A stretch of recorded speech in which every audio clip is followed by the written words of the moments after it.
Okay pa rin, naka-video. Yan. Yan.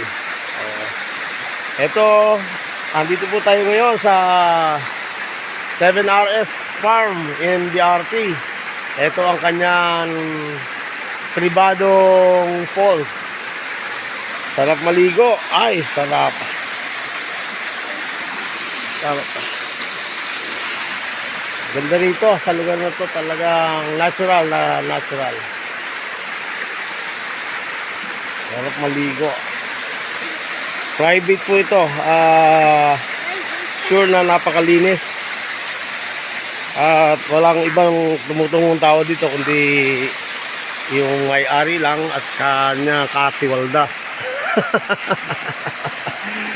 Yan. Yan po si Paring Roger, may-ari ng farm. Yan. Ito naman ang aking batuta. Si Rainier. Wow, ganda talaga.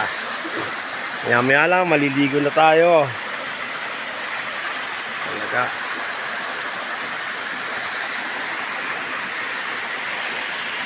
Supernatural ang tubig.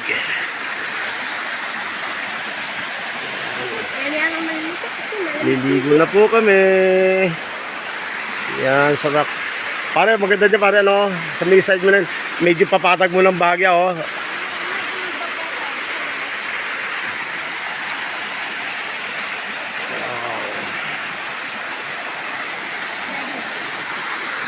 Hindi na siguro dito kapag may kubo. Tapos kapag gusto mo swimming, dadayad ko na lang dyan. Okay. Maya-maya na lang mga ka-adventure.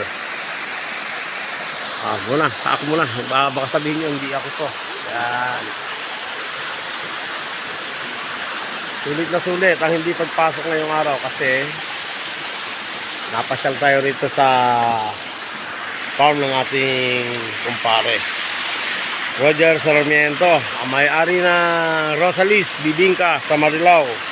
Kinikilala hindi lang sa Marilao kundi buong Bulacan. Nakakarating ang kanilang produkto hanggang ibang bansa. Kaya kung sino na ng masuki at saka mga hindi pa nakakatikim ng Rosalis Bibingka, punta lang po kayo sa Marilao, sa Patubig, near sa exit ng NLEX sa Marilao. Okay, babay mo na at kami maliligo na.